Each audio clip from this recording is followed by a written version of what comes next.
अच्छा, पहले बात करते हैं क्या पढ़ेंगे बुक्स, यस सर नो? क्योंकि हर बच्चे का फिर यही कंसर्न रहता है कि सर कौन सी बुक पढ़नी है, कौन सी बुक नहीं पढ़नी है। तो it is better I think for me also कि पहले हम लिखते हैं कि हम कौन सी बुक्स लाएंगे। और बुक्स से पहले मैं एक चीज़ आपको ये अर्ज़ करता हूँ, वो ये है कि जो भी आप यहाँ पढ़ते हो ना, चाहे आप रीजनिंग पढ़ रहे हो, मैथ्स पढ़ रहे हो, जोग्राफी पढ़ रहे हो, history, polity, what ever the subject you have in this course, make sure कि आप एक काम करें कि आप जो भी यहाँ पढ़ते हो ना, इसको आज ही ख़त्म करना घर में। आज ही हम क्या करते हैं, हम पढ़ते हैं ना, आज आपने एक पेज लिखा, हमें क्या लगता है इससे, भाई एक पेज ये कौन सा मसला है, छोड़ दिया ऐसे ही।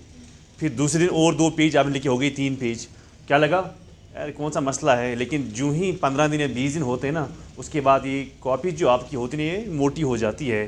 तो उस टाइम फिर जब रिवाइज़ आप करते हो ना, यहाँ से आपको हिस्ट्री पढ़नी होगी, यहाँ से इकॉनमी पढ़नी होगी, यहाँ से जोग्राफी पढ़नी होगी, यहाँ से पॉलिटी पढ़नी होगी, फिर किस सब्जेक्ट को आप पकड़ेंगे, ये sir no? So but make sure कि आप ऐसी गलती ना करना। जो भी आज आप पढ़ते हो, देखो मैं आपको कहूँगा 1 महीने के बाद, 2 महीने के बाद, 3 महीने के बाद मैं आपको कहूँगा कि आप में से कौन सा ऐसा लड़का या लड़की है कि जिसको टिप ऑफ द टंग है वो चीज़ जो सर ने आपको यहाँ पर पढ़ाया, कोई नहीं होगा। तो इसलिए आज से ही मेहनत करना, आज से ही देखना कि सर ने जो पढ़ाया मुझे याद रहना चाहिए, चाहे आधा ही पेज क्यों ना हो, 1 पेज क्यों ना हो, हाफ का हाफ ही पेज क्यों ना हो, मैं तब भी इसको आज ही कंप्लीट करूँगा। ये होता है फर्स्ट थिंग जो आपको करना होगा जीएस में। बाकी रीजनिंग और मैथ्स में आप यहाँ ही प्रैक्टिस कर रहे हो, घर जाके और क्वेश्चंस ढूंढो, वो प्रैक्टिस करो जीएस में। और मैं ये चीज़ ऐड करूँगा कि आप जो भी यहाँ पर पढ़ते हो, घर में जो भी इसको ऐड ऑन करते हो, लेकिन इससे आपकी सिलेक्शन नहीं होगी। मैं बार बार वाज़ह करता हूँ आपसे कि इसी सिलेक्शन नहीं होगी कि आप यहाँ पढ़ते हो, घर में इसको ऐड नहीं करते हो। एक चीज़ आपको यहाँ पढ़ना है, घर में इसको ऐड ऑन करना है। थर्ड थिंग जो वेरी इंपॉर्टेंट है, दैट इज़ एमसीक्यू को प्रैक्टिस करना है। अगर आप एमसीक्यू को प्रैक्टिस नहीं करते हो तो मुझे लगता है कि जो आपकी चाहे वो पैसा हो, चाहे वो टाइम हो, चाहे वो मेहनत हो, ये सब ज़ाया हो रहा है, ज़ीरो, इसका वैल्यू ज़ीरो है।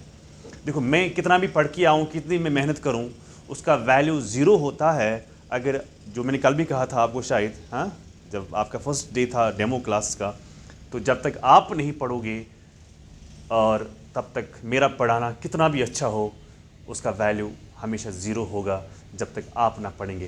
देखो मैं 20 दिन के बाद, 25 दिन के बाद मैं अपना कंपोनेंट ख़त्म करूँगा। क्या आपने ख़त्म किया? ख़त्म आपको करना है ना, ख़त्म आपको करना है मेरे साथ। मेरा भी ख़त्म हो जाएगा यहाँ पर कंपोनेंट, आपका भी ख़त्म हो गया होना चाहिए उसी दिन जिस दिन मैं यहाँ ख़त्म कर रहा हूँ।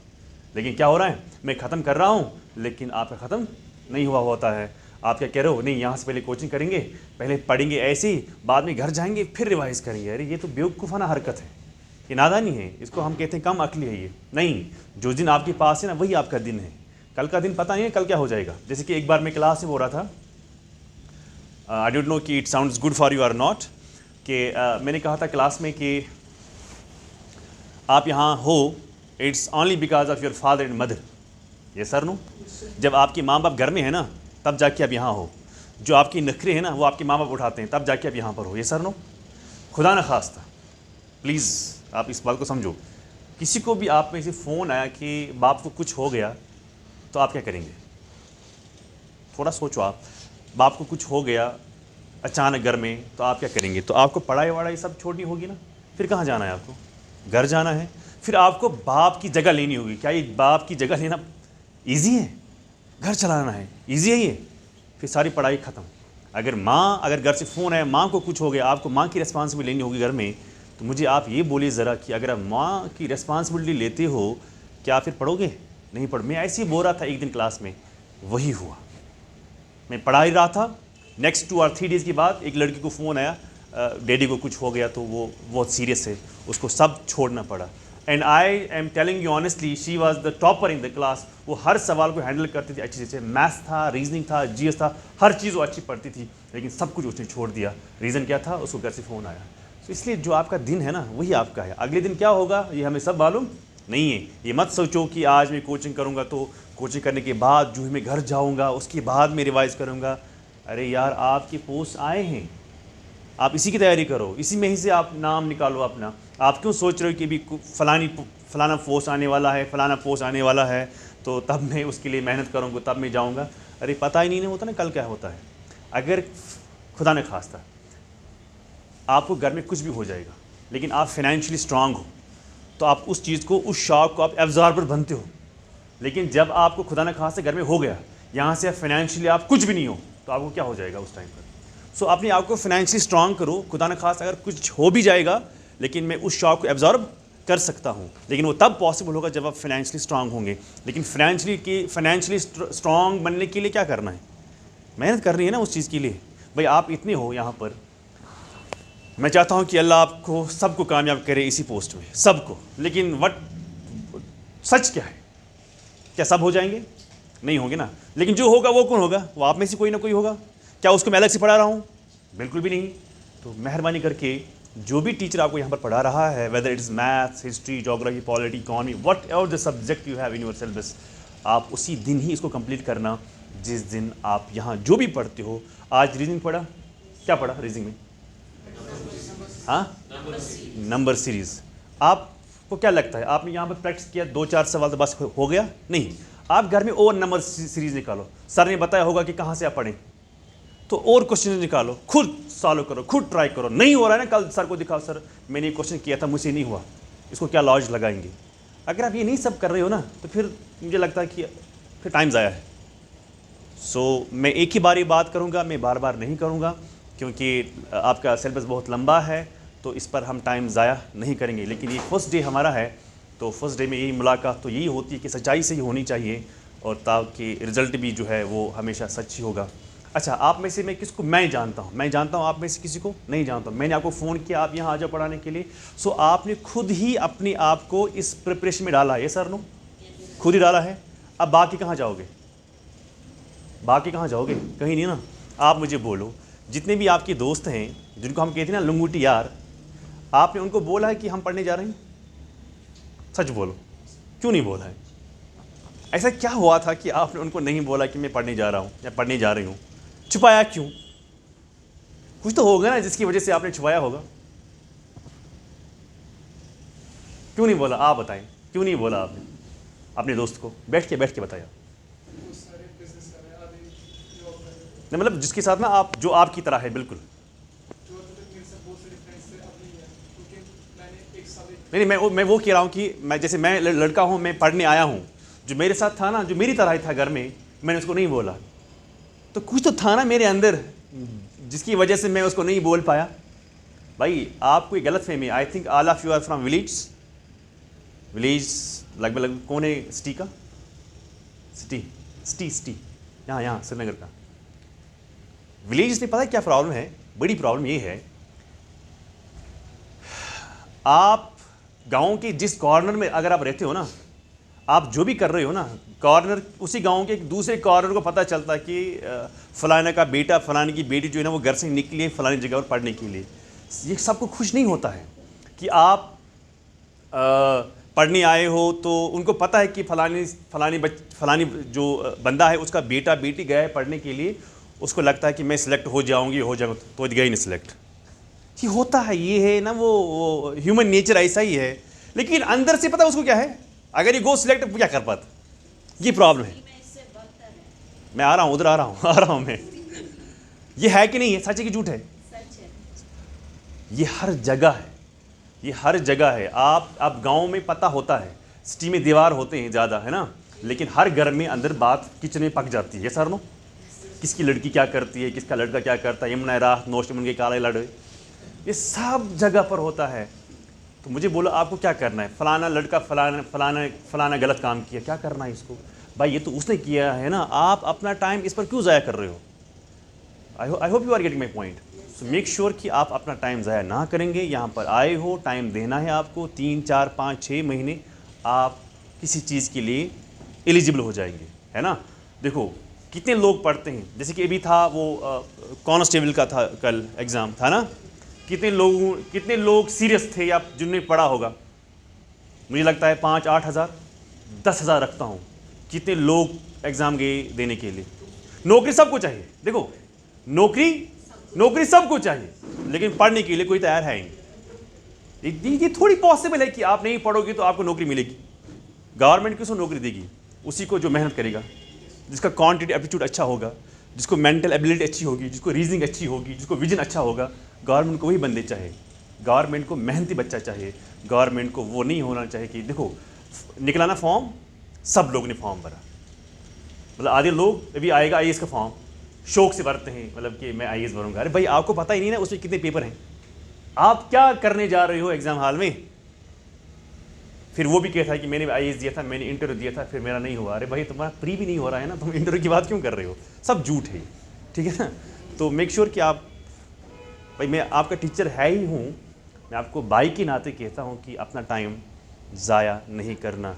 सब लोग 25 के अगल अराउंड है, यस सर नो। छोटे भी नहीं हो आप, है ना, बड़े हो आप, yes sir no, yes sir no. कि झूठ कह रहा हूँ, सच कह रहा हूँ। अब आप मुझे खुद बोलो कि आपको शर्म नहीं आती है जब बाप से आप पैसा मांगते हो, क्या होता है उस वक्त। उसको लगता है कि जैसे गोली जैसी आ रही है। अब हम बाप को नहीं कहते, अब माँ को कहते हैं, यस सर नो। तो माँ से ही हम जाते हैं बाप की तरफ। बाप तो पैसा देता है। भाई यहाँ कश्मीर में यही प्रॉब्लम है ना, 60 साल का बंदा जो होता है वो भी नाबालिग है, 60 साल का। आप बाहर देखो ना, एक बिहारी लड़का जो 15 साल का लड़का होता है, वो यहाँ मजदूरी करता है, वो 500 रुपये 600 रुपये कमाता है दिन में। 15 साल का लड़का, जो यहाँ का 15 साल का लड़का होता है वो क्या होता है, संड्राग कर, वो होता है जीरो ब्रिज पर, वो पबजी खेलता है। हर कोई गलीज काम जो है ना वो यहाँ हो रहा है। पता है क्यों? क्योंकि उसको पता है शाम को मुझे खाना खाना है। बिहार के लड़के को पता नहीं होता मुझे शाम को खाना खाना है या नहीं खाना है, जब तक वो दिन में मजदूरी नहीं करेगा ना। आप देखो खुद ही, एक बिहारी को जब मजदूरी नहीं मिलती है ना दिन में, वो परेशान हो जाता है, क्योंकि उसको पता है कि मुझे शाम को खाना नहीं खाना है। तुम करो काम या ना करो काम, बाप ने कमा के रखा है, तुम शाम को खाते हो जैसे कि होटल में खाते हो, ये सर नो। तो इसलिए मेक श्योर कि आप गलती ना करना। So let's begin. लेकिन बिगिन से पहले मैं यही करता हूँ कि हम सबसे पहले ये लिखते हैं कि आपको बुक्स जो हैं वो क्या क्या लानी होगी आपको इस प्रिपरेशन के लिए। क्लियर? सबसे पहले मैं एक, देखो आप क्या करते हो, ये सब बच्चों को मैंने देखा है, आप जाते हो मार्केट, कोई भी लड़का चाहे वो कोचिंग सेंटर ज्वाइन करता है या नहीं करता है, कोई सीरियस होता है या नॉन सीरियस है, सब क्या करते हैं, जाते हैं मार्केट से लाते हैं जो JKPSI की जो बुक आई ना, मुझे वो दे दो। अरे यार उसमें लिखा क्या है? अगर उसमें ऐसी चीज़ लिखी गई होती ना जो पेपर में आता है, तो फिर तो सबकी सिलेक्शन हो जाएगी, यस सर नो। सो इसलिए बेहतर है कि आप क्या करें, सबसे पहले आप NCERT लाएंगे, मगर लाएंगे भाई किसकी लाएंगे, क्लास 11th की, ठीक है ना। इसके 2 बुक्स आते हैं, 12th की नहीं लानी है आपको, क्लास 11th की बुक लानी है। एक आती है इंडिया फिजिकल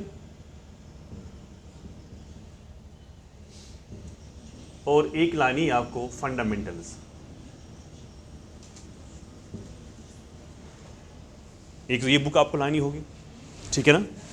फिर सेकंड बुक जो है वो है geography of Jammu and Kashmir, जो लिखी है, राइटर है माजिद हुसैन।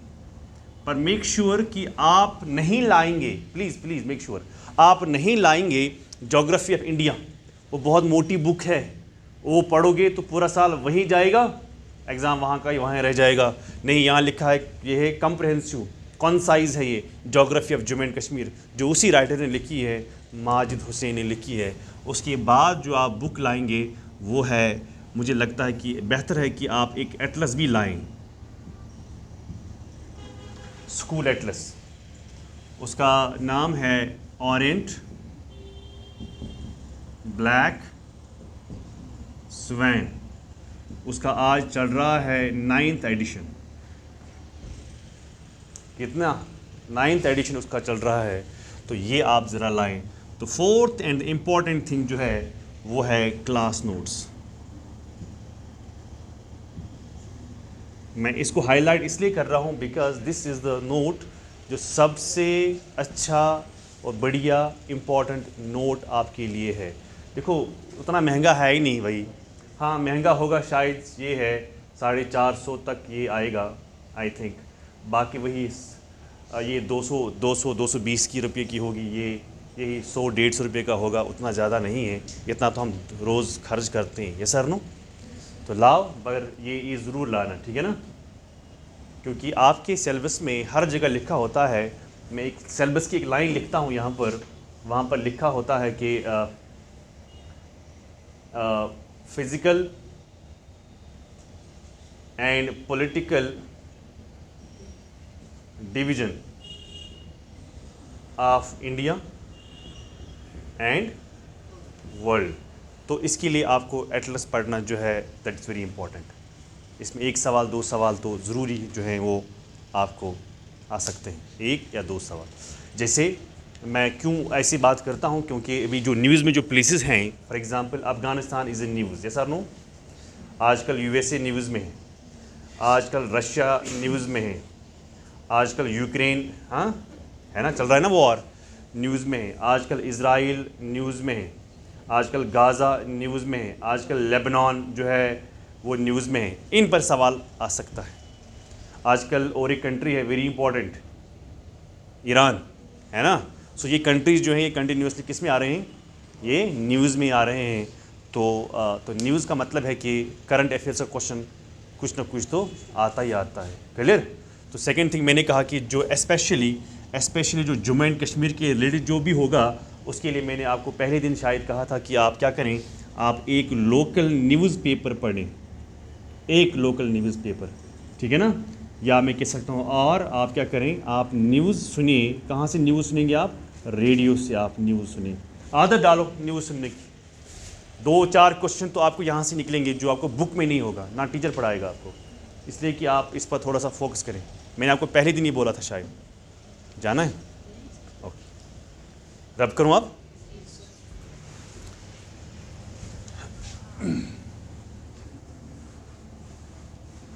सो आई वुड सजेस्ट यू कि आप सबसे ज़्यादा फोकस जो है वो आप क्लास नोट से ही करेंगे। कहाँ से करेंगे, तो आप एक काम करना, आज जब आप मार्केट जाओगे तो आप एक ही चीज़ लाना, अभी एटलस लाना, बस।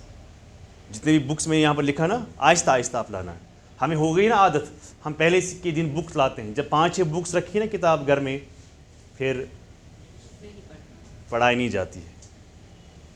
मज़ा आता है लाने में, शेल्फ पे रखने में मज़ा आता है, या सामने रखने में मज़ा आता है। घर वालों को लगता है कि हाँ हमारा बच्चा जो है वो पढ़ता है, पर रियलिटी वो नहीं है। हाँ, ऐसी गलती ना करना। तो हम स्टार्ट करें अब, चलो।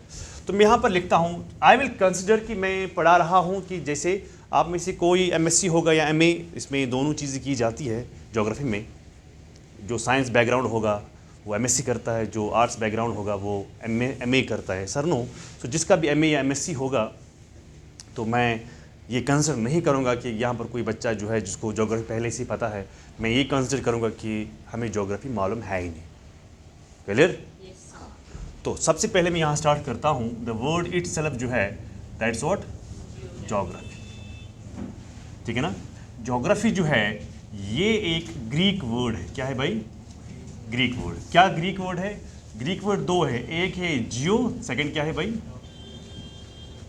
Second is graphy.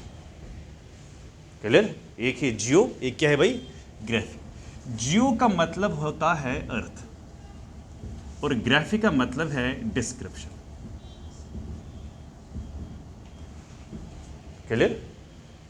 जियो का मतलब क्या है, अर्थ। Do you need page and pen, फिर अच्छा लिख रहा है वो, तो आप मतलब जब आप थकेंगे लिखते लिखते फिर ये लिखेगा, हाँ। Oh nice. सो जब मैं इसको पुट टुगेदर करता हूँ, पुट टुगेदर, जब मैं इसको इकट्ठा लेता हूँ तो मैं क्या कहता हूँ, तो मैं कहता हूँ ज्योग्राफी जो है, geography is what, description, description of earth. जब मैं इन दोनों वर्ड्स को इकट्ठा लेता हूँ, पुट टुगेदर करता हूँ, तो आई से what, geography is what, description of earth. जिसका मतलब है, डिस्क्रिप्शन का मतलब होता है detailed what, detailed what, study, study of what, study of अर्थ। यानी अगर मुझे अर्थ के बारे में पढ़ना होगा, फॉर एग्जांपल आपको मेरे बारे में पढ़ना होगा, आप मेरे बारे में क्या पढ़ेंगे, मतलब मेरा अपीयरेंस कैसा है, मेरा वेट कितना है, मेरी एजुकेशन क्वालिफिकेशन कितनी है, मेरे पेरेंट्स क्या है, मेरी प्रॉपर्टी क्या है, मेरा बैकग्राउंड क्या है, मैं कहाँ से आता हूँ, तो ये आप मेरे बारे में हर चीज़ पढ़ेंगे। सिमिलरली अर्थ के बारे में पढ़ना, हर कोई चीज़। अगर वहाँ हिमालयाज़ हैं क्यों हैं, अगर यहाँ प्लेन्स हैं क्यों हैं, अगर यहाँ रिवर है तो क्यों है ना। सो हर चीज़ के बारे में पढ़ने को हम क्या कहते हैं भाई, डिस्क्रिप्शन और डिटेल स्टडी ऑफ अर्थ। सबको समझ में आया यहाँ तक? अच्छा, हम कहते हैं जो ज्योग्राफी है, हम क्या कहते हैं इसको हम कहते हैं जो इसके ऑब्जेक्टिव्स हैं। किसके ऑब्जेक्टिव्स? ज्योग्राफी के जो ऑब्जेक्टिव्स हैं, हम क्या ऑब्जेक्टिव्स लेके पढ़ते हैं किसी चीज़ को। तो ऑब्जेक्टिव क्या है? ऑब्जेक्टिव इज एग्जामिनेशन करना। अगर आप कोई चीज़ पढ़ते हो तो एग्जामिन करते हो, आप देखते हो उसको। हाँ, अगर आप एग्जामिनेशन करते हो तो आप और क्या करते हो, आप और एक चीज़ करते हो, that's called what? Description, detail study. और उसके बाद आप और एक चीज़ करते हो, that's called explanation. So these are what? Objectives of what? Job. Clear? अब एक पॉइंट में यहां पर ऐड कर रहा हूं, क्या हर कोई फिजिकल फीचर सेम है? फिजिकल फीचर समझते हो? I use the word here physical feature. मैं बार बार इस वर्ड को यूज कर रहा हूं तो ताकि आपको गलत फहमी ना हो।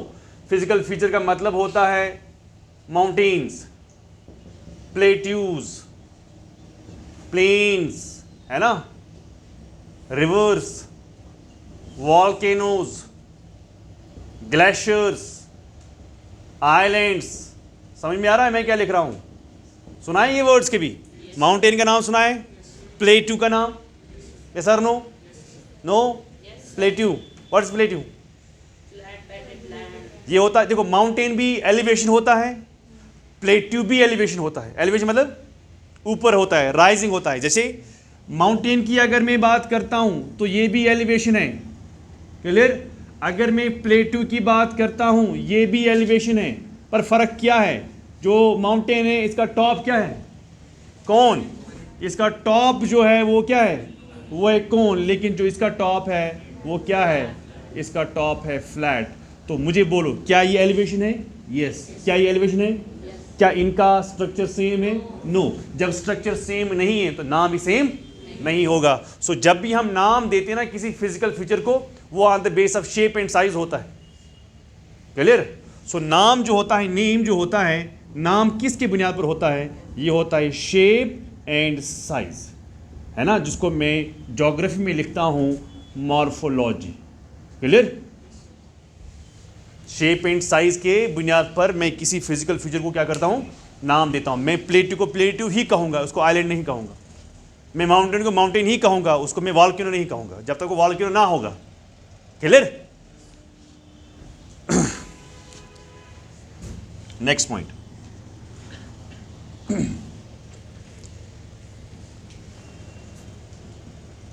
मैं लिखता हूं मैनी फिजिकल फीचर्स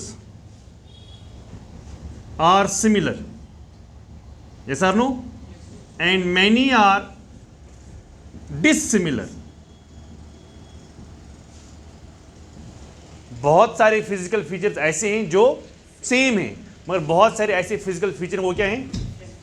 डिसिमिलर। वो सेम यानी वहां का माउंटेन यहाँ का माउंटेन सेम नहीं है, वहां का प्लेट्यू यहाँ का प्लेट्यू सेम नहीं है, वहां का वॉल्केनो यहाँ का वॉल्केनो सेम नहीं है। हाँ, या कुछ ऐसे फिजिकल फीचर हैं जो क्या होते हैं? जो सेम है, और कुछ क्या है? जो डिफरेंट है। अब इसीलिए हम ज्योग्राफी को कहते हैं कि ज्योग्राफी को हम कंसिडर करते हैं इसीलिए as areal differentiation. Areal differentiation का मतलब होता है कि आप स्टडी करते हो differences between various physical features. So geography को हम क्या कंसिडर करते हैं? एज, सो ज्योग्राफी जो है, geography is perceived as areal differentiation. What is areal differentiation? Areal differentiation means to study what? Similarity or dissimilarity? Dissimilarity. Study करना dissimilarity of various what?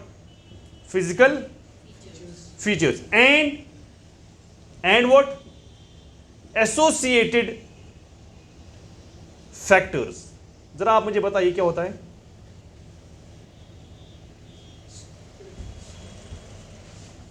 शाबाश।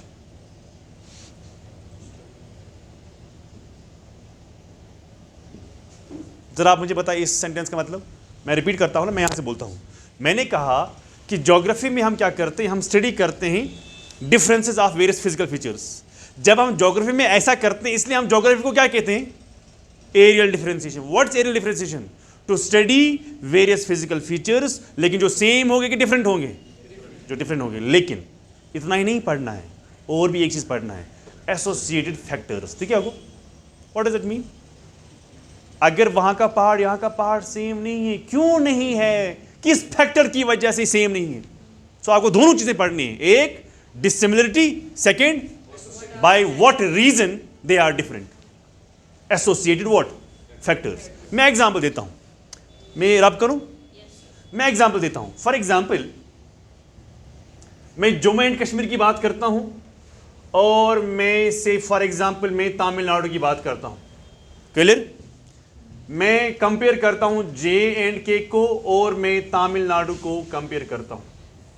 Example क्या दे रहा हूं? एग्जाम्पल दे रहा हूं क्रॉपिंग पैटर्न की।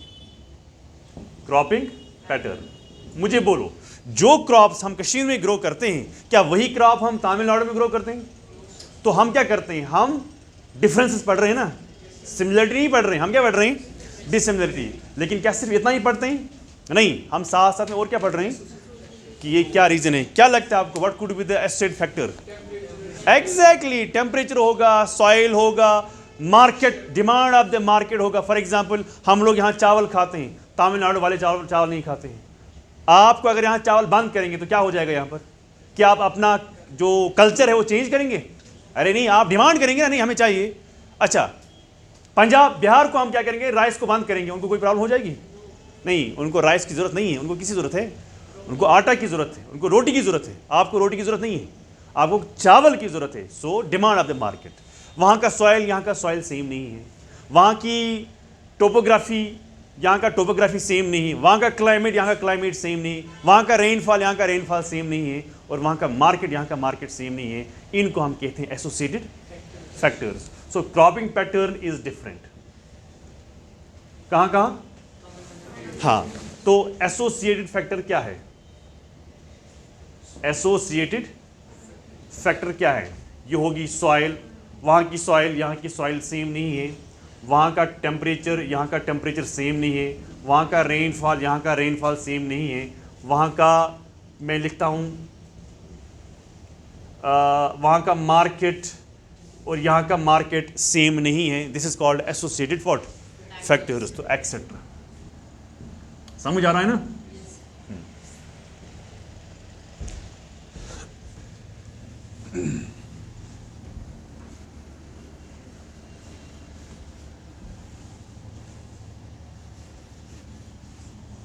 लिखा?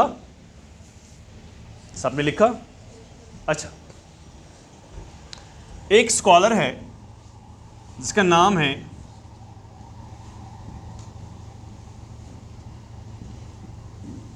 एरिस्टोस्थीन्स। एक स्कॉलर का नाम है, एक स्कॉलर का नाम है जिसका, एक स्कॉलर है जिसका नाम क्या है? एरिस्टोस्थीन्स। ये जो है बंदा, ये कहाँ का है? ग्रीस। समझो ना, ग्रीस कहाँ है? Greece is a country in which continent? Europe. आप वहां दिखा सकते हो कहाँ है?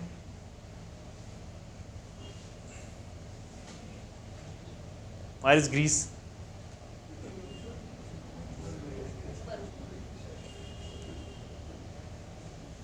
यूरोप लिखा है ना ऊपर, एशिया की लेफ्ट साइड से। हाँ,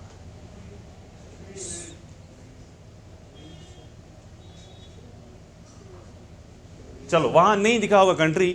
आप देखते हो मेडिटेरियन सी कहाँ लिखा है? SEAC। SEA जहां लिखा है ना, उसके ऊपर है ग्रीस। अफ्रीका के ऊपर लिखा है मेडिटेरियन सी। जहां पर SEA लिखा है, SEA के ऊपर लिखा है जो लैंड मास है, that is called what? Greece. अगर यहां पर देखो, यहां दिखा रहा हूं, ये ना टर्की, ये ग्रीस, ये ना मेडिटेरियन सी, सी के ऊपर ग्रीस। सो ये कहाँ का था? ग्रीस का। ये वो बंदा है जिसने क्या किया? कॉइनेड किया, कॉइनेड द वर्ड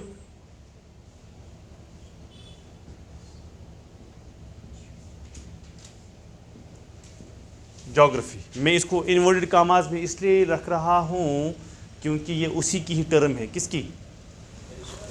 किसकी? एरिस्टोटल की नहीं, एरिस्टोस्थीनिस की है।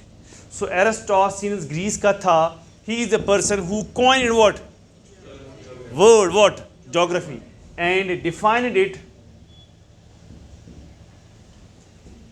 as the study of earth as a home of man.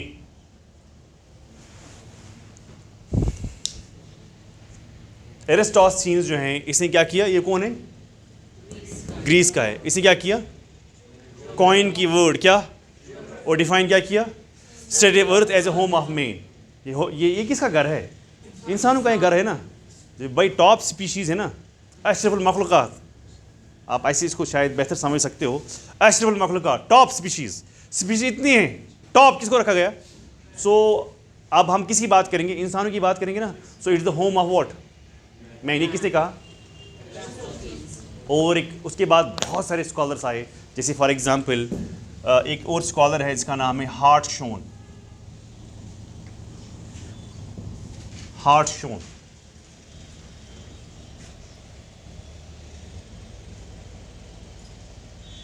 उसने बोला है geography is concerned to provide accurately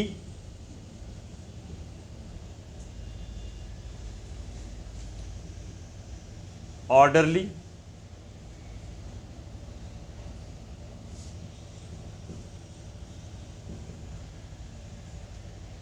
and rational, लिखो, geography is concerned to provide accurately, orderly and rational interpretation. Geography is concerned to provide accurately, orderly and rational interpretation of various physical features. तो याद क्या रखना है? Accurately, orderly याद रखना है, और rational description and interpretation.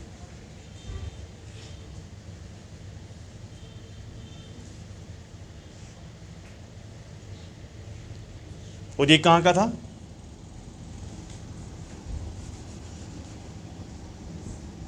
USA. ठीक है ना? ये जो है ये पुराने हैं, ये एंशेंट वाले हैं, एंशेंट स्कॉलर्स, एंड ये क्या है भाई?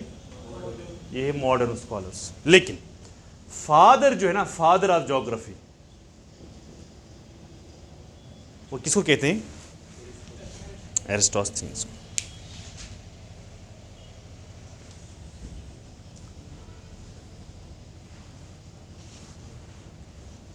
Some books write Hecataeus is called father of geography. हाँ, Hecataeus is one more scholar, but most of the जो books हैं वो लिखते हैं कि नहीं, एरिस्टोस्थीनिस जो हैं वही, उसी ने ही बहुत कंट्रीब्यूट किया है और उसी को ही माना जाता है what? Father of geography. Understood यहाँ तक सबको? कोई डाउट है? चलो मैं आगे। अच्छा, आपने कभी नाम सुना इसका? Hecataeus and थियोफेरेस्टस।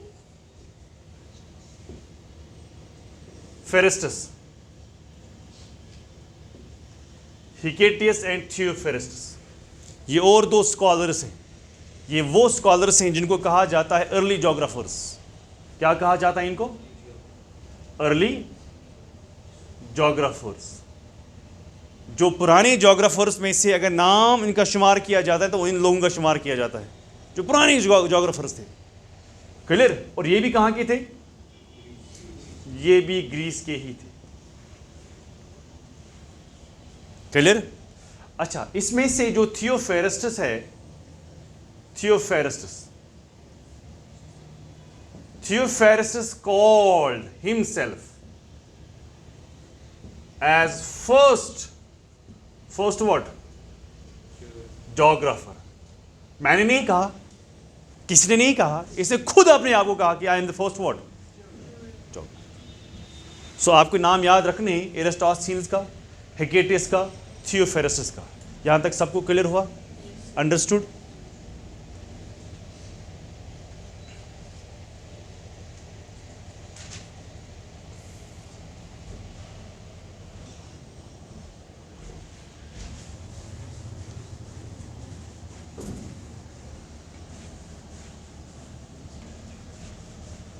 रैप करूं?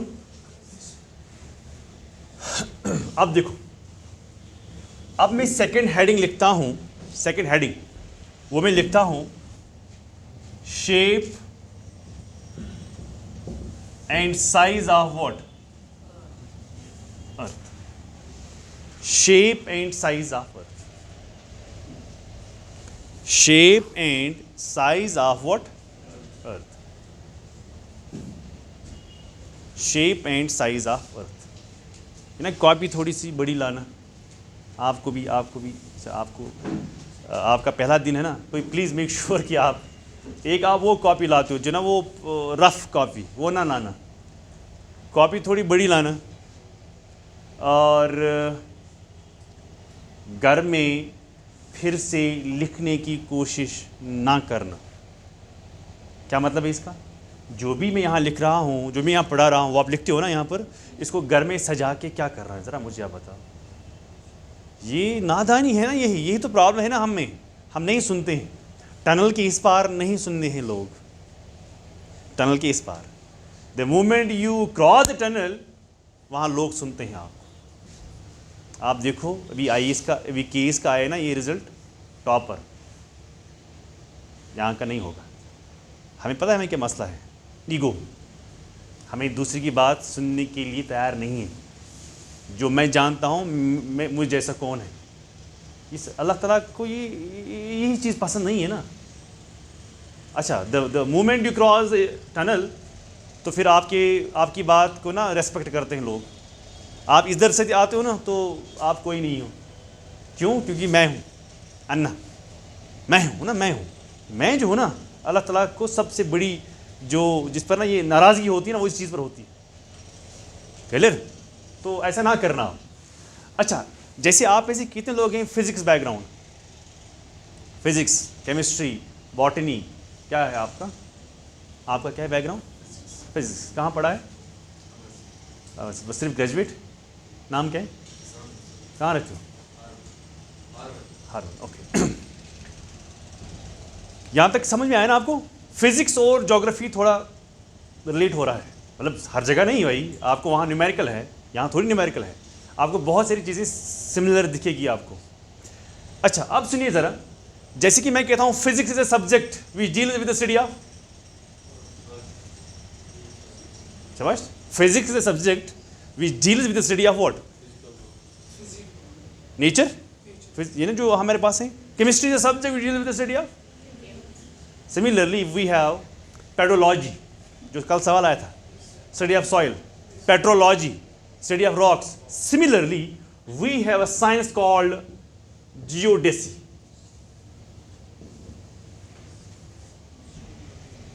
We have a science called geodesy. Geodesy एक साइंस है जो स्टडी करता है shape and size of earth को। अगर कल सवाल ही आया, आज आया पेडोलॉजी की, पेट्रोलॉजी आया, petro means study of rocks. So geodesy is a science which deals with what? With the study of shape and size of what? Earth by surveys and mathematical calculations. ये mathematical calculation क्या होता है इसके बारे में भी पढ़ते हैं। सो अगर मुझे शेप एंड साइज को स्टडी करना होगा तो उसके लिए एक साइंस है। The science is called what? Simple. चलो शेप की बात करते हैं। जो अर्थ है मैं यहाँ पर एक सेंटेंस लिखता हूँ, अर्थ इज स्लाइटली मिसशेप्ड, ये क्या होता है? मैं यहाँ लिखता हूँ अर्थ जो है, अर्थ इज स्लाइटली, स्लाइटली क्या होता है? हल्का सा क्या? Miss what? ये मिस शेप क्या होता है? मिस शेप का मतलब होता है not proper in shape. Miss shape क्या होता है? Not proper in what? In shape. आपको मालूम है रीजन क्या है? हाँ,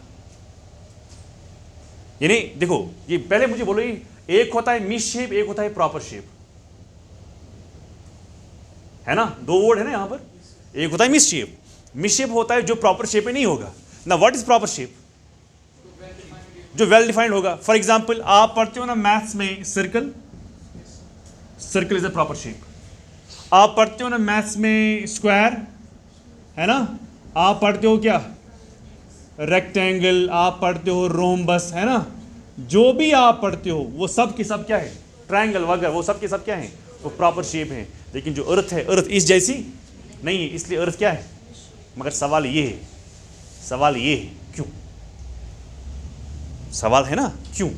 यानी अगर अर्थ स्लाइटली मिसशेप्ड है, not proper in shape, reason क्या है? Reason is because of its spinning, because of its rotation. So अगर अर्थ स्टेशनरी होती तो शायद इसकी शेप क्या होती? प्रॉपर। लेकिन इसकी नाचने की वजह से इसकी शेप प्रॉपर नहीं रहती। तो रीजन क्या है? शाबाश, rotation of what? Rotation of earth. अब सवाल ये है, अर्थ कैसे रोटेट करती है? दो डायरेक्शन है। देखो मैं यहां पर लिखता हूं,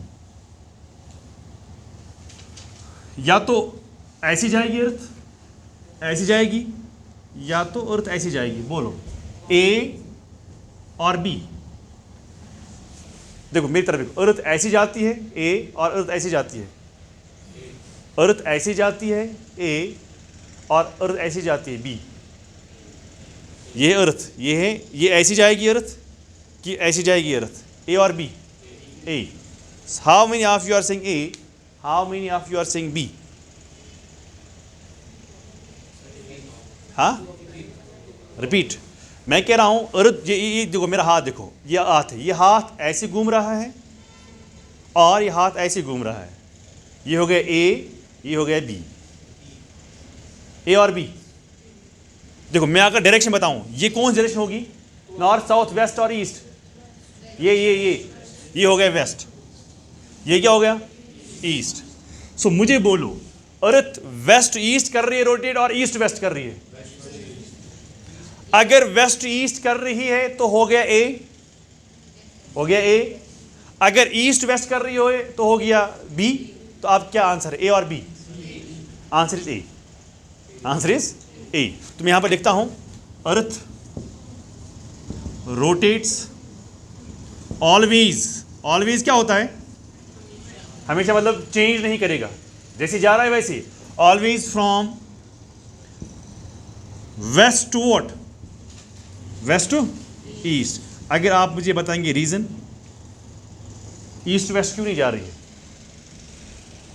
देखो आप में से कौन मुस्लिम है, कौन हिंदू है, कौन सिख है, कौन क्रिश्चियन है, हर कोई अगर जवाब देना लगेगा ना, वो आपको, आप दोगे जवाब मज़हब के हिसाब से। ये सर नो भाई मेरे मज़हब में यही लिखा है, दूसरा कहेगा मेरे मज़हब में यही लिखा है। जब चारों के चारों ऑप्शन होंगे, चारों के मज़हब के लोग बैठे हुए हैं, हर कोई इंसान अपने हिसाब से आंसर करेगा, लेकिन की एक ही होगी ना? तो की किसके हिसाब से होगी? मज़हब के हिसाब से और साइंटिफिक एविडेंस के हिसाब से। चाहे साइंटिफिक एविडेंस गलत ही क्यों ना हो, लेकिन चलेगा किसका? साइंस ही। मतलब आप इसको गलत ना समझना, मैं क्या आपको कह रहा हूँ सर आप क्या बोलने लगे, सर मैं मज़हब की बात मानूँ या मैं साइंस की बात मानूँ? नहीं, मज़हब के हिसाब से आपको आंसर को, क्वेश्चन को आंसर नहीं करना होगा। आपका मज़हब कितना भी 100% सही क्यों ना हो, साइंस कितना 100% गलत क्यों ना हो, लेकिन जो साइंस हमें कह रही है ना, तो एग्जाम में आपको मार्क करना होगा वही ऑप्शन जो साइंस के हिसाब से होगा, ना कि मज़हब के हिसाब से। क्लियर? सो रीज़न क्या है? जैसे कि मुस्लिम लोग तवाफ़ करते हैं ना, क्लॉकवाइज और एंटी क्लॉकवाइज अराउंड द काबा। आप ऐसे जा रहे हो कि आप ऐसे जा रहे हो? Anti clockwise. आप तवाफ़ ऐसे कर रहे हो ना, तो अर्थ भी जो है वो भी किस डायरेक्शन में जा रही है, देखो देखो अर्थ किस डायरेक्शन में जा रही है। आप ये क्लॉक है, हाँ, तो ये है एंटी क्लॉक वाइज। क्या है भाई, एंटी क्लॉक वाइज। सो अर्थ अगर रोटेट करती है किस डायरेक्शन में करती है, तो क्या कहाँ से कहाँ, वेस्ट टू, और रीज़न क्या है, ये क्यों जा रही है वेस्ट ईस्ट, ईस्ट वेस्ट क्यों नहीं जा रही है? There is no answer. आप कहेंगे सर क्यों नहीं आंसर है, because nobody so far has proved why earth always rotates from west to east, why not? आप कहोगे सर नहीं मेरे मज़हब में ऐसे लिखा है। मैंने कहा ना, मज़हब की बात मज़हब के हिसाब से आंसर नहीं करना है आपको, किसके हिसाब से आंसर करना है, साइंस के हिसाब से। सो रीज़न क्या है, no answer. Why no answer, because nobody has. So आप लिख सकते हो because nobody has proved, nobody has proved so far. ऐसा प्रूव किसी ने नहीं किया है साइंटिफिकली, रिलीजियसली। फिर से मैं कह रहा हूँ, सिखिज्म में कुछ और लिखा है, क्रिश्चियनिटी में कुछ और लिखा है, इस्लाम में कुछ और लिखा है, हिंदुइज्म में कुछ और लिखा है। अब किसकी बात माने, तो हमें बात माननी है किसके हिसाब से, साइंस के हिसाब से। सो आज तक साइंस में ऐसा प्रूव हुआ ही नहीं है why earth rotates from west to east, why not east to west. So अब मेरा पॉइंट यहाँ पर क्या है, समझाना क्या है कि अर्थ क्यों मिसशेप्ड है थोड़ी बहुत, क्यों है। अब रोटेशन जो है मुझे आप बताएं, मैं लिख रहा हूं, ये सवाल आया है, ये सवाल आया है। This question has been asked, I don't know in which paper. ये है अर्थ, ये है नॉर्थ पोल, यस और नो, सुना है ना आपने, बचपन में पढ़ा है, क्लास 9th में पढ़ा होगा। ये है व्हाट, साउथ पोल, क्लियर। तो इन दोनों को मिलाने वाली लाइन जो होगी उसको क्या कहते हैं, हाँ शाबाश। जो नॉर्थ पोल साउथ पोल को मिलाने वाली इमेजिनरी लाइन है उसको क्या कहते हैं, ना ना ना ना ना ना ना ना ना, लॉन्गिट्यूड हो गया ऐसे, जो इसको और इसको मिलाने वाला पोल हो गए ना, ये हो गया पोल, इन दोनों को अंदर से मिलाने वाला। यहां पर ग्लोब तो नहीं है ना, देखो देखो यहां देखो, ये हाथ है, ये हाथ है, यहाँ से आप लाइन ड्रॉ करते हो ना, इट्स कॉल्ड लॉन्गिट्यूड। जो आप ये गैप देखते हो ना हाथ को, इट्स कॉल्ड व्हाट, लैटिट्यूड। मैं कहता हूँ इस पॉइंट को और इस पॉइंट को मिलाने वाली जो ये होगी एक्सिस, उसको एक्सिस कहते हैं ना, नहीं सुना है कभी, तो इसको कहते हैं एक्सिस। मगर which axis, minor axis, clear. मैं समझाऊंगा ना, इधर देखो, ये है नॉर्थ पोल, ये है मेरिडियन, इनको कहते हैं व्हाट, इनको क्या कहते हैं, इनको कहते हैं लॉन्गिट्यूड्स, क्लियर। सब यहां पर मिल रहे हैं, ये भी यहां मिल रहा है, ये भी यहां मिल रहा है, ये भी यहां मिल रहा है, सब मिल रहे हैं इधर और सब मिल रहे हैं इधर, इनको हम कहते हैं लॉन्ग। लेकिन मैं कह रहा हूं जो इसको अंदर से, जो अंदर जाएगी ना लाइन अंदर, उसको हम क्या कहते हैं, जिसके इर्द गिर्द ये घूमती है, दैट्स कॉल्ड व्हाट। एक होता है ये एक्सिस, एक होता है ये एक्सिस, इसको क्या कहते हो आप, हाँ ये बाहर है, इसको कहते हैं मेजर एक्सिस। क्या कहते हैं इसको, बस यही सवाल आया था, कि सवाल क्या आया था, you can write a question, ये बनाया आपने, सवाल आया था, मेरी दूसरी क्लास भी है, हाँ मेरी क्लास करता है कि सवा, क्वेश्चन आया था, you can write A question, I don't know in which examination, I think इधर इट वाज फाइनेंस इंस्पेक्टर और टीचर, जो 2016, 17, 18 में जो एग्ज़ाम हुए थे ना, वही लिखो। क्वेश्चन था, अर्थ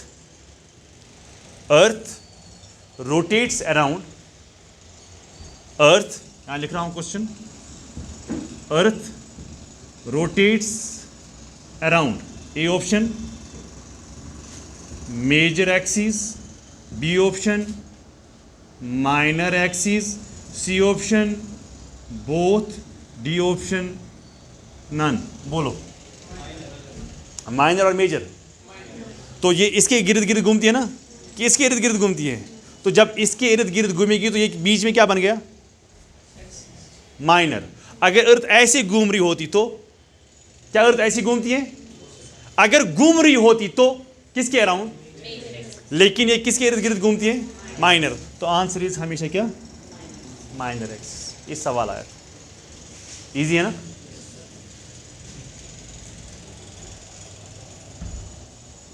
minor axis, major axis, clear?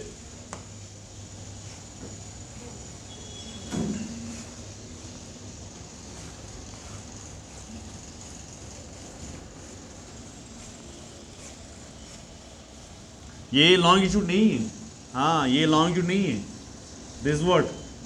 Axis, हाँ याद रखना। नेक्स्ट इज, इसका नाम सुना है कभी?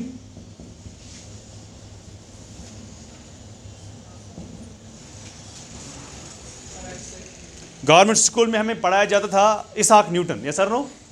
याद है?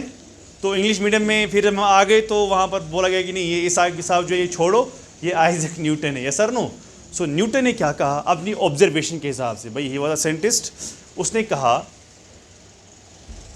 अच्छा और इससे पहले और एक चीज़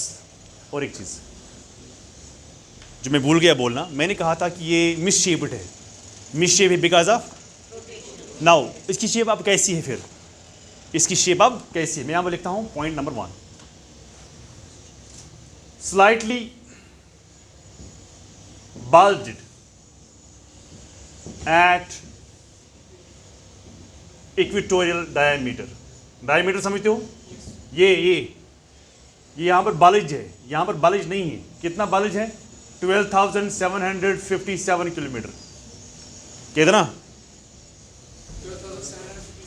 रेडियस और डायमीटर और सर्कमफ्रेंस? डायमीटर। सो एक साइड से, अच्छा स्लाइटली फ्लैटनेड क्या होता है? चपटी, तंग, एट पोलर डायमीटर, है ना? 12,714 kilometre. What is the difference? Difference क्या होता है भाई? इसको इसे माइनस करो तो हाउ मच? 40।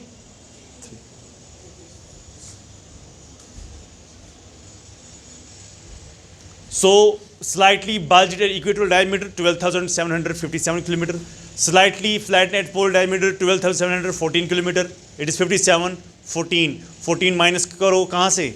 57 से, वहाँ से क्या निकला? 43। मुझे बोलो 43 कितना होता है? ज़्यादा कि कम? हमारे हिसाब से ज़्यादा, अर्थ के मुकाबले में कम है, तो इसलिए मैंने कहा स्लाइट। समझ आया? सो अब अर्थ कैसी है? ऑब्लेट स्फेराइड। आज आप प्रेजेंटली कहते हो, प्रेजेंटली क्या कहते हो? जियोइड। ऑब्लेट स्फेराइड कहो या आप प्रेजेंटली क्या कहते हो? तो अर्थ की शेप कैसी है? ऑब्लेट स्फेराइड। और प्रेजेंटली आप क्या कहते हो उसको? ये जियोइड क्या होता है इसके बारे में हम कल पढ़ेंगे, लेकिन फिलहाल यहाँ तक समझो, यहाँ तक ऑब्लेट स्फेराइड तक समझो। अब कितनी डिफरेंस है दोनों के दरमियान? माइन्यूट डिफरेंस, यस और नो? यस और नो? तो अब हमारी अर्थ कैसी है इसको छोड़ के, ये हम कल पढ़ेंगे। ऑब्लेट स्फेयर समझते हो ना? स्फेराइड, हाँ ऑब्लेट स्फेराइड। अब आप समझो कि जो न्यूटन है, टाइम हो गया, न्यूटन है, सर आइजैक न्यूटन, इसने कहा कि जो हमारी अर्थ है it can not be completely spherical, can not be completely what? Spherical. ये किसने कहा? न्यूटन ने कहा। मगर एरिस्टोटल की अपनी ऑब्जर्वेशन थी, एरिस्टोटल समझते हो? वॉज द फर्स्ट पर्सन, क्या था? फर्स्ट पर्सन, दुनिया का पहला शख्स, who said earth is what? पहला बंदा, अगर न्यूटन की हम बात करेंगे, न्यूटन पहले नहीं था भाई, न्यूटन था 1687 में उसने ये बात बोली है। एरिस्टोटल BC का था। Aristotle was the first person जिसने ऑब्जर्वेशन की, कहा कि नहीं हमारी अर्थ कैसी है, स्फेरिकल है। न्यूटन आया, उसे क्या कहा, it can not be completely spherical. लेकिन इसका नाम कभी सुना है, फर्डिनेंड मैगेलन। उसे कहा कि जो हमारी अर्थ है, अर्थ हमारी कैसी है, अर्थ जो हमारी है वो गोल है, दैट्स कॉल्ड व्हाट। इसे किया ना वो चक्कर, हाँ, तो इसे कहा कि नहीं हमारी जो अर्थ है वो कैसी है, अपनी अपनी ऑब्जर्वेशन। फिर साइंस आज क्या कहती है वो हम कल पढ़ते। यहाँ तक सब कुछ समझ में आया? कोई डाउट है? कोई डाउट है एक बार देखो। If there is any doubt you can ask me.